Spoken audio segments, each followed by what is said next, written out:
¿Qué tal? ¿Cómo están? Comenzamos un nuevo punto de encuentro que vamos a dedicar a un tema apasionante, que he titulado Castillos y Palacios de la Comunidad de Madrid. Bueno, quiero decirles que hasta que no me he puesto a preparar este programa no he sido consciente de la gran riqueza patrimonial que tenemos en esta comunidad. Palacios, fortificaciones, castillos y atalayas nos hacen entender la historia de esta región en la Edad Media.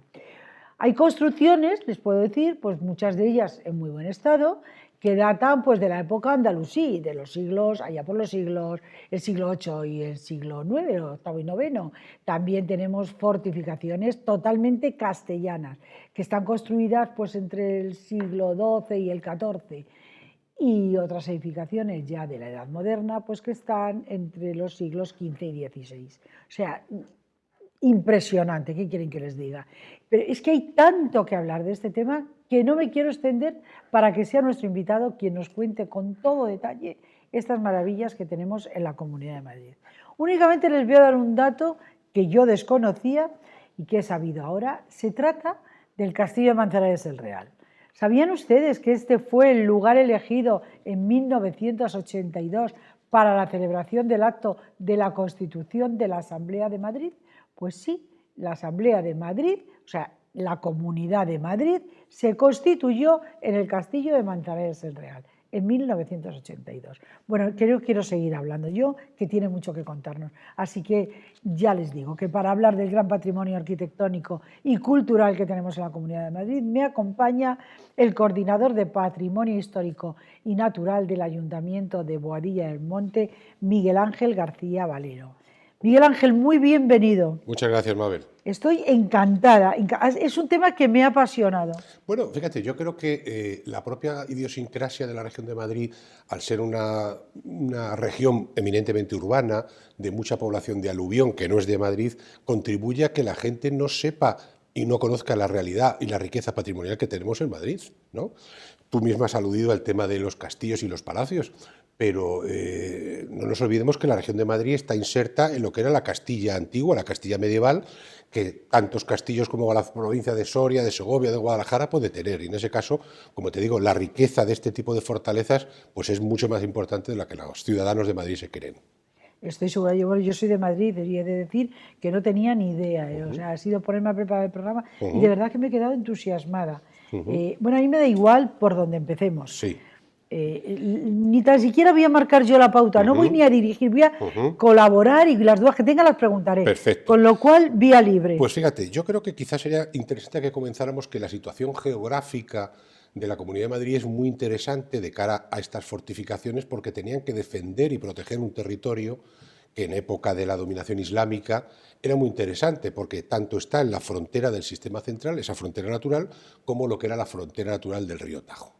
Y en ese sentido, pues fíjate, tenemos una serie de ciudades, no fortalezas, sino ciudades musulmanas, como era la antigua Alcalá la Vieja, que está en un cerro en alto junto al actual Alcalá de Henares. Como te digo, la actual Alcalá la Vieja, que es visitable, se presentan unos torreones, etc. Tenemos, por ejemplo, Talamanca del Jarama, vinculada con el tránsito y la defensa del río Jarama. Tenemos, muy desconocida, vigilando la frontera del río Guadarrama, la ciudad de Calatalifa, en el término de Villaviciosa Odón, por ejemplo, de tal manera que hay una serie de fortalezas islámicas que están controlando un territorio y siempre vinculadas con un curso de agua. Pero como te digo, todos podemos vincular Alcalá de Henares con la Alcalá renacentista, otro tipo de ciudades vinculadas con la Edad Media, pero no con fortificaciones y ciudades amuralladas de origen islámico que están de alguna manera controlando todo este territorio del ámbito madrileño. Pero igual modo que tan importantes son estas fortificaciones y ciudades islámicas, tenemos una red de torreones y atalayas en la Sierra de Madrid, pues en lo que hoy es el Vellón, Torredones también, el Berrueco, Torrelaguna, que hay una serie de torreones circulares que se comunicaban entre sí mediante hogueras que hacían una serie de señales de humo, como lo que conocemos de las famosas películas de los indios, ¿no? Y que de alguna manera a través de esas hogueras y de esas señales de humo se comunicaban rápidamente ante cualquier tipo de invasión o peligro. Con lo cual, fíjate, tenemos ciudades islámicas, sistemas de torreones y de vigilancia, y luego ya tenemos los castillos propiamente cristianos, ¿no? Y en ese sentido, pues hombre, tenemos cerca de 50 castillos en el ámbito de la Comunidad de Madrid, pero yo reseñaría quizás los que reúnen algún tipo de peculiaridad curiosa que a lo mejor no saben los ciudadanos. Pues desde que el castillo de Chinchón durante muchos años fue una fábrica de alcoholera, que los quizás de mayor edad todavía no nos acordamos, donde se fabricaba el anís de Chinchón, bueno, pues durante muchos años era una fábrica de alcohol que todavía se ven. Yo recuerdo hace unos años de visitarlo y ver todavía las instalaciones de una manera muy perentoria de fábrica de ese anís de Chinchón. O, por ejemplo, el Torreón de Pinto, un torreón defensivo muy importante, donde estuvo encerrada la princesa de Éboli cuando le condenó Felipe II. O fíjate, inclusive hablabas del castillo de Manzanares el Real, quizá el más señero, el mejor conservado, el más restaurado y rehabilitado también de la Comunidad de Madrid, donde se firmó el acta de creación de la Asamblea de Madrid, que todavía recuerdo ver algunos archivadores y fotografías de ese evento dentro del castillo. Bueno, pues este castillo de Manzanares el Real era el castillo de los duques de Mendoza y del marqués de Santillana.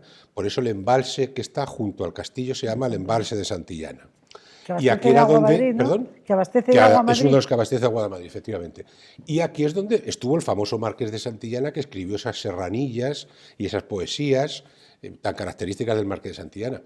La galería tiene una galería, porque ya es un castillo. Tenemos que tener en cuenta que a partir del siglo XV los castillos ya no tienen un sentido defensivo, sino que son más bien palacios de señoríos, ¿no? Y quizás el paradigma de todo esto sería este castillo-palacio de Manzanares el Real, que, como te digo, tiene unos grandes salones, tiene una iglesia dentro, etcétera, y que yo creo que lo define muy bien una gran galería decorada de estilo gótico, que dicen que es una de las galerías más bonitas del gótico, no madrileño, sino incluso español, del famoso arquitecto Juan Guas, uno de los arquitectos más famosos del Renacimiento. El castillo de Manzanares se visita, tiene un pequeño centro de interpretación, con una pequeña exposición de lo que eran los castillos, los recintos amurallados, etcétera. Sí, además hay obras teatralizadas. Hay visitas teatralizadas, sí, etcétera. Pero hay dos castillos, ¿no? En Manzanares. Efectivamente, en Manzanares el Real se da la circunstancia de que tenemos ese primer castillo medieval del siglo XIII, que quedan prácticamente unas ruinas. De hecho, creo recordar que tuvieron hasta un cementerio allí instalado. Ahora mismo ya lo ha adquirido, una ermita también. Lo ha adquirido el ayuntamiento, pues yo no sé si ha sido este año o el año pasado, para empezar a rehabilitarlo. Esas son las ruinas de un auténtico castillo medieval, y que cuando se abandona ese castillo medieval se aprovecha parte de todos los paramentos, parte de las fábricas, de la sillería y los muros, para construir el nuevo castillo-palacio del que hemos hablado, o inclusive alguna de las viviendas del Manzanares actual, ¿no? Otros sitios curiosos, por ejemplo, el Castillo de Batres. Castillo de Batres, que es de titularidad privada, desde hace ya muchos años, donde se celebran bodas y eventos y demás, y que fue el castillo de los padres del famoso escritor del Renacimiento Garcilaso de la Vega, donde también estuvo Garcilaso de la Vega. Es decir, que tenemos una serie de enclaves fortificados de castillos donde ocurrieron hechos o cuestiones señeras en la historia no solo de Madrid, sino en la historia de España, ¿no? Otros ejemplos, fíjate, por ejemplo, el Castillo de Buitrago de Lozoya, que es un castillo que se inserta dentro del conjunto amurallado de Buitrago de Lozoya, que está defendiendo el propio río Lozoya, ¿no?, en un enclave maravilloso. O el Castillo de Torrejón de Velasco, un pueblo quizá desconocido del sur de Madrid, pero que en su interior está el primillar más grande de la Comunidad de Madrid, donde anidan estas rapaces de pequeño tamaño, que son los ternica, los primilla. Pues ahí hay una colonia de cerca de 50 o 100 aves de este tipo que están protegidas no solo en el ámbito de Madrid, sino en el ámbito nacional, dentro del castillo. Otros ejemplos que también conocerán muchos televidentes, que son, por ejemplo, que el municipio de Madrid tiene un castillo urbano, que es el Castillo de Barajas. En la Alameda de Osuna tenemos un castillo que es de titularidad municipal, que se rehabilitó hace unos 15 años, y es el Castillo de los Condes de Barajas, y está dentro del suelo urbano, ¿no? ¿Sí, allí, cerca del Parque del Capricho? Efectivamente, allí lo tenemos.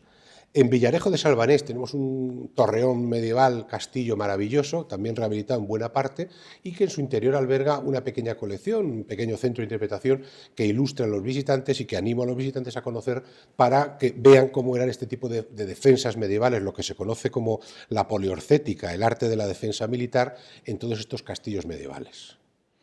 La verdad es que yo me he apuntado aquí unos pocos y sé que me he quedado corta, pero es impresionante porque hay prácticamente en todos los pueblecitos, ciudades de la Comunidad de Madrid, hay algo representativo y en unos sitios mejor cuidados que en otros, porque hemos comentado, por ejemplo, en Arroyo Molinos tengo aquí, Sí, también, también en hay, Torreón. sí, Villarejo de Salvanés ya lo hemos comentado, Santorcat, En Santorcaz, que está bueno, el de castillo hecho, de Toromocha. la propia ciudad, pueblo de Santorcaz está construido alrededor de ese castillo. Recuerdo que en el interior del patio de armas del castillo hay algunas edificaciones, algunos chalés que están actualmente en estado de vivienda y que están adosados a los muros, ¿no?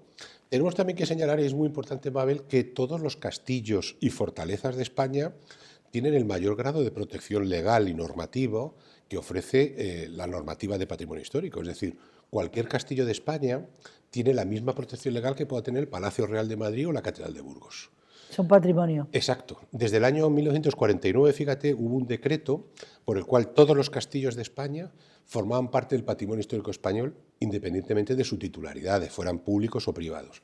Y la ley actualmente en vigor, que es la ley del año 85 del patrimonio histórico español, recoge ese decreto del año 49, por lo tanto, por el mero hecho de ser castillos o fortalezas, ya tienen el mayor grado de protección legal este tipo de edificios. Sí, no, la verdad es que es un patrimonio que hay que preservar, muy desconocido, desgraciadamente. Yo creo que habría que darle un poquito más de relevancia, que la gente supiera, porque además se puede ir a visitar. Sí, de hecho, bueno, la mayor parte de los que tenemos en el ámbito madrileño son castillos de titularidad pública, ya sean del ámbito de la municipal o del Estado, ¿no? Hay algunos de ellos que son privados, pero la propia normativa, también aunque sea un poco pesado aludir a la legislación, recoge que los bienes que sean de titularidad privada tienen una obligación de abrir gratuitamente a los ciudadanos 4 días al mes, siempre y cuando el edificio reúna las condiciones de seguridad, por así decirlo. Como puede ser, por ejemplo, el Palacio de Liria. Por ejemplo, que el es Palacio un de Liria. palacio privado. Exacto. Todos los bienes de interés cultural que estén declarados expresamente como tal tienen la obligación de abrir 4 días al mes a los ciudadanos de manera gratuita. Claro, esto es algo muy singular porque esto no ocurre en ninguna normativa europea. Esta ley del año 85 en España fue muy novedosa porque recogía y contemplaba que podía haber bienes patrimoniales privados, pero con una obligación de que los ciudadanos teníamos derecho a disfrutar, entre comillas, también de ellos. Un pequeño uso público. Efectivamente. Sí, pues bueno, yo creo que hay rutas en el ámbito de las fortalezas de la Comunidad de Madrid. De hecho, creo que en la página de turismo de la Comunidad de Madrid hay una ruta de castillos visitables. Lo hay. Yo creo que sí es conocido y sobre todo... No, pero yo creo que no es muy conocido, no se le da mucha difusión. Yo, si no hubiéramos coincidido y hubiéramos hablado de estos temas, pues no sé, aquí la cultura está más centrada en dar subvenciones a los del cine y parece que la única cultura que tenemos aquí es esa. Y como mucho ya, como tenemos el Museo del Prado, o bueno, como algo especial. Pero en general no se potencia mucho la cultura. Quizá esto está relacionado con lo que decíamos al principio, ¿no? Que la Comunidad de Madrid es una comunidad muy urbana, donde hay pocos pueblos y muchas ciudades, y donde hay mucha población de aluvión, gente que vive aquí pero no es de Madrid, y que no entiende quizás ese patrimonio como algo propio. Es decir, yo puedo vivir en Villarejo de Salvanés, pero no me siento de Villarejo de Salvanés. Claro. Y sin embargo, este tipo de patrimonio, este tipo de construcciones, como los castillos, son elementos identitarios, ¿no? Que uno tiene que sentir como propio y que forma parte de su historia, de su devenir, ¿no? Pero yo creo que tendríamos que ofrecerlo un poquito más desde la Comunidad de Madrid. Yo creo que para sí, que la sobre gente todo también... supiera, porque no todo el mundo entra en la web de la Comunidad de Madrid. Estoy de acuerdo. Voy a ir a Madrid a dar una vuelta. ¿Y qué me ofrece Madrid? Y lo primero, pones, ¿qué ver en Madrid? El Museo del Prado, el Thyssen, la tienda del Real Madrid y 3 cosas más. Bueno, quizá, Mabel, es porque a lo mejor hay 2 niveles de promoción del turismo en Madrid. Uno sería la promoción del turismo de Madrid para los de fuera de Madrid, tanto sea de carácter nacional como internacional, que sí hay que venderles esos productos, pero evidentemente yo pienso que quizás un turista alemán, pues a lo mejor no va a ver el castillo de Villarejo de Salvanés, ¿no? Entonces, ese otro turismo quizás sería un turismo madrileño. Es decir, quizás sí que hay que abocar un poco más a los ciudadanos de Madrid y de las localidades de Madrid a que conozca su territorio. Claro. Porque, bueno, vuelvo a decirte, yo no creo que un japonés se vaya a ver el Torreón de Pinto, ojalá. Pero ese sí que es un turismo de fin de semana de la familia que se va el fin de semana, el domingo, a ver el Torreón de Pinto, hace una visita, come allí. Quizás sí deberíamos promocionar tanto el carácter internacional de Madrid como el carácter local de Madrid, acercarlo más a los madrileños, ¿no? Claro. A través de ferias del vino, feria gastronómica, conoce tu patrimonio, es decir, que el madrileño salgamos más a Madrid y a lo mejor menos a Segovia o a Toledo, ¿no? Pues no que hagamos un mal, poco no más de estaría patria mal. en ese sentido. Yo, ¿no? por ejemplo, el Palacio del Infante Don Luis, que tuve la suerte de poderlo visitar y además con un guía de excepción como es nuestro invitado, yo quedé maravillada. Pero la verdad es que tampoco tanta gente sabe de la existencia del Palacio del Infante Don Luis, que puedes ir a visitarlo, se difunde poco y es una maravilla, no solo arquitectónica, que también, lo que esas paredes encierran, lo que yo aprendí el otro día cuando estuvimos allí y bueno, pues como les decía, nos acompañaba nuestro invitado y era, bueno, pues nos explicó aquello con tanto detalle.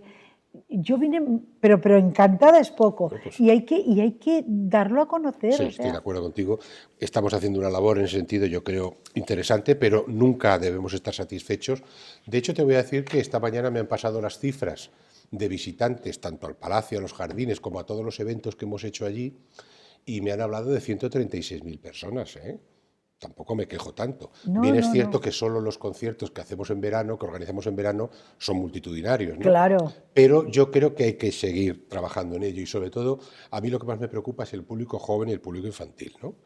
Que es el público de futuro, de alguna manera, ¿no? Sin duda. Y que estas visitas tienen un componente también lúdico, educativo, pero sobre todo formativo, ¿no? Y esta gente en edades tempranas son los que tienen que empezar a apreciar eso como un patrimonio que nos pertenece a todos y que hay que protegerlo, difundirlo, ¿no? Entonces, sobre todo creo que tenemos que incidir en el público joven, que luego tiren de sus padres para ir a visitarlo el fin de semana. Claro, y más ahora con la campaña que ha puesto en marcha la Comunidad de Madrid de estos bonos que te dan por hacer turismo, ¿no? Exacto, por alojarte en Madrid, que yo pregunté, es. ¿sirve también para los madrileños? Y me dijeron, por supuesto, si yo me voy a Boadilla, sí, seguro, yo me voy a Boadilla y duermo allí una noche, porque habrá donde dormir, Sí. pues veo no solo el palacio, que por supuesto, sino todo su entorno, y me quedo a dormir allí y es que me cuesta como el 50% quedarme a dormir, Pero ves, aunque yo viva en Madrid. Pero y esto es algo, yo por ejemplo, esto es la primera vez que lo oigo. ¿Ves? Yo leo todos los días 4 periódicos, ¿eh? Yo esto es la primera vez que lo oigo. Quiero decir que La campaña esta que ha puesto en marcha la Comunidad de Madrid. Pero quiero decirte que yo no digo que no se publicite, pero a lo mejor debemos insistir a través de otras fórmulas, porque bueno, es que ahora han ¿no? decidido que la mayoría de las comunicaciones son a través de redes sociales y se están equivocando. Sigue siendo, la televisión seguimos siendo el medio que más se consume, con diferencia. Y además la imagen impacta y llega, pero por lo que se han decidido... Pero, Mabel, sobre todo las personas que tenemos ya una cierta edad, y no me quiero poner de muy mayor, pero yo he utilizado los medios en la medida que los utilizo los medios, claro. Pero el papel sigue existiendo, la televisión sigue existiendo, la radio sigue existiendo. Es que los jóvenes no se van a ir solos a ver esto. Claro. Esto les tienes que motivar. Claro, entonces, si tus padres te dicen, oye, que nos vamos a pasar el día a Boadilla, que vamos a ir a ver el Palacio del Infante Don Luis, nos van a contar su historia, luego nos vamos a comer a un restaurante que se come fenomenal y además allí como tienen toda esa zona verde que es impresionante... Claro. Pero sobre todo que al final nosotros no estamos metiéndonos en las redes cada 2x3 con el móvil o con el ordenador, pero sin embargo todo el mundo abre su buzón y coge un folleto, coge una revista o enciende la televisión.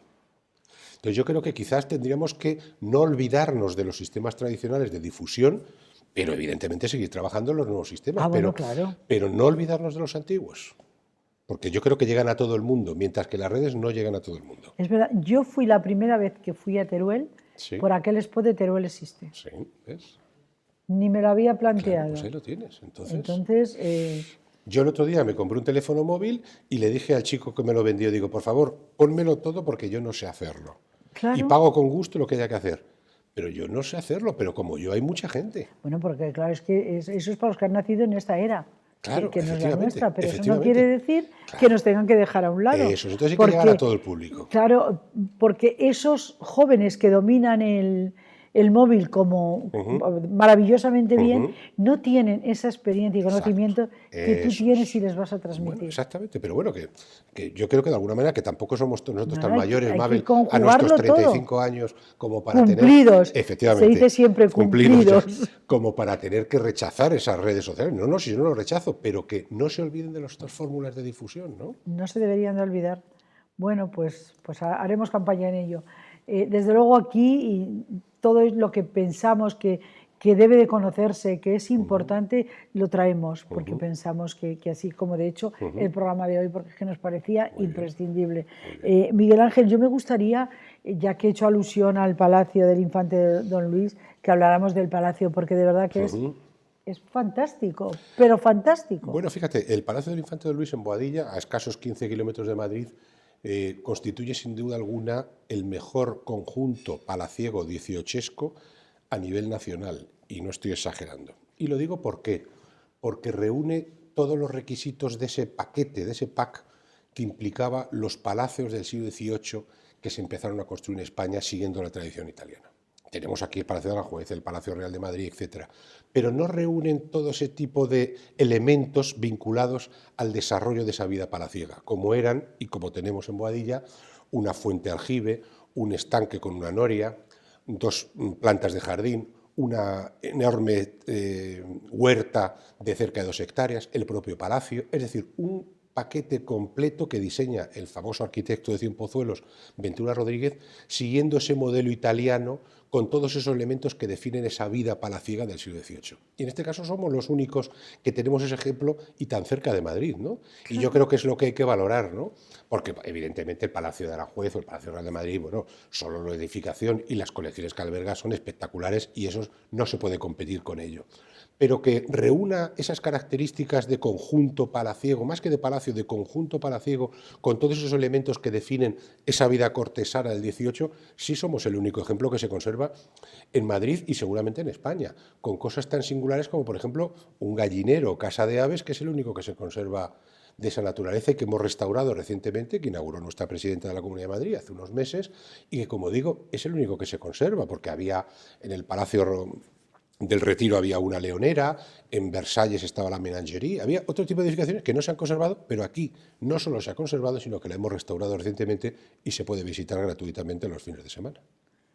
Pues ya saben, compren los bonos de la Comunidad de Madrid de Turismo, que son muy, muy ventajosos, y pasen un fin de semana, por ejemplo, en Boadilla, visitando aquello. Y se come muy bien. He de decir que yo he comido allí y se come muy, muy bien. Pero igual que pueden ir allí, pues podemos ir, y yo la primera, pues a pasar el día a Manzanares el Real o a Buitrago, lugar que yo voy con cierta frecuencia. Buitrago es un pueblecito maravilloso, maravilloso. Totalmente. O Batres, o ¿cuál era este que es? Te voy a dar un dato que no conoces de Buitrago. Justo enfrente de donde está la ciudad de Buitrago y del castillo hay todo un monte y ahí está una casa que era un pabellón de caza donde iba a cazar Felipe II. Iban a cazar por esos montes y luego se quedaban a dormir allí y alguna fiesta peculiar que se celebraba. Seguro.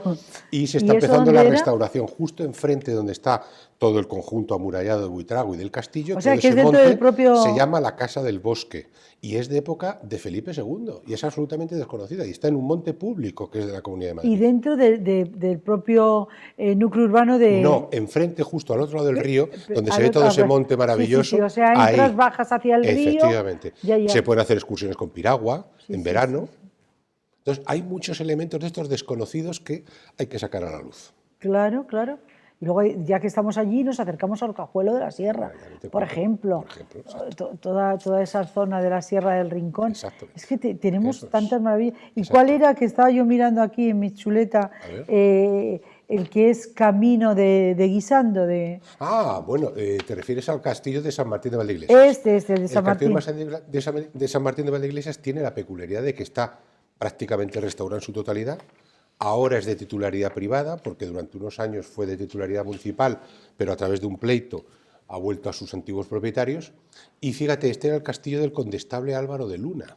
El famoso Álvaro de Luna lo utilizaba mucho como lugar de caza, porque está rodeado de grandes zonas boscosas, y aquí se albergaba el gran condestable Álvaro de Luna, en San Martín de Valdeiglesias, ¿sí? Y de hecho creo que en este castillo hacían, no sé si ahora la titularidad privada también lo sigue haciendo, hacían unas catas de vino, porque sabes que es una de las regiones Sí, vitivinícolas más interesantes de sí, Madrid, sí. y hacen allí unas catas de vino, lo tenían como oficina de turismo, un sitio también muy recomendable. Pues sí, porque además hacen la cata de vino, incluso hay alguna bodega que determinados días del año Eso es. preparan un cocido a la vez que Mira, eso no sabía. ¿ves? Ah, Cocido muy bien, peculiar. muy bien. O sea que hay que comprar los bonos, irnos a visitar Exactamente, usarlos, exacto. nuestros pueblos o ciudades, como lo quieran llamar, el nombre pueblo a mí me parece precioso, de la Comunidad de Madrid y disfrutar de todas esas maravillas Exacto. que tenemos. Nos quedan, pues no sé, así como 2 minutos me están diciendo, que son para que nuestro invitado, para que Miguel Ángel nos diga y cierre el programa con... Bueno, yo recomendaría lo que hemos estado diciendo, Mabel, de que los ciudadanos de Madrid conozcan algo más, se acerquen algo más a la realidad, no solo natural, porque yo creo que todos los madrileños salimos al monte, salimos a la montaña, sino que también añadamos a esas salidas al patrimonio natural el patrimonio histórico, arqueológico y arquitectónico, que es muy rico y que se pueden compaginar perfectamente el conocimiento del medio natural con el conocimiento del medio cultural, de alguna manera. Que en Madrid es mucho más rico y mucho más abundante de lo que nos imaginamos y mucho más cercano también de lo que nos imaginamos. Entonces, que consumamos cultura, pero que dentro de esa cultura consumamos también patrimonio histórico, porque al fin y al cabo ese patrimonio histórico es la herencia cultural de todos nosotros y forma parte de nuestra historia, ¿no? Y de nuestro acervo cultural, ¿no? Entonces, que no nos olvidemos de ello. No deberíamos, y aquí se lo vamos a recordar. A mí me gustaría, Miguel Ángel, que hiciéramos programas más a menudo. Hoy ha sido una pincelada a grandes rasgos de todo nuestro patrimonio, pero esto a mí me gustaría que lo fuéramos centrando, pues un día hablamos de castillos y como son muchos, como hay casi 50, pues lo dividiremos en bloques. Otro día palacios, otro día las atalayas, en fin, la influencia andalusí, los conventos. Claro, el patrimonio claro. arqueológico, que es espectacular en la Comunidad de Madrid, miles de yacimientos arqueológicos. El Bueno, patrimonio es muy rico. recientemente estuvo la presidenta en Pinilla del Valle. Con el nuevo centro de interpretación del Valle de los Neandertales, los orígenes de Madrid, los restos arqueológicos más antiguos los podemos encontrar allí, ¿no? Pues yo creo que debemos de empezar por ahí. Perfecto. Debemos de empezar por de dónde venimos. Exactamente. Y ya veremos hacia dónde vamos. Me parece muy bien. Pero Perfecto. eso ya sí que tiene que ser el próximo programa. Otro día. Porque hoy, además es que se me ha pasado el tiempo volando. Llevamos media hora, aunque no lo parezca. Quiero agradecerle muy especialmente a nuestro invitado de hoy que esté con nosotros, porque es un tema tan apasionante, tan bonito, tan desconocido, y que esté aquí con nosotros y además que nos diga que va a volver todas las veces que haga falta, pues no sé cómo agradecerle. No te preocupes. Muchísimas gracias. Y les recuerdo que él es coordinador de Patrimonio Histórico y Natural del Ayuntamiento de Boadilla del Monte, Miguel Ángel García Valero. Muchísimas gracias. Gracias a ti, Mabel. Muchas gracias a vosotros. Y ahora ya me despido de todos ustedes y lo hago como siempre, ya saben que es que yo soy muy insistente, o sea que se lo voy a decir cada día. Les recuerdo que tienen que estar ahí, que si ustedes no están, esto no tiene ningún sentido. Muchas gracias por acompañarnos un día más y un saludo.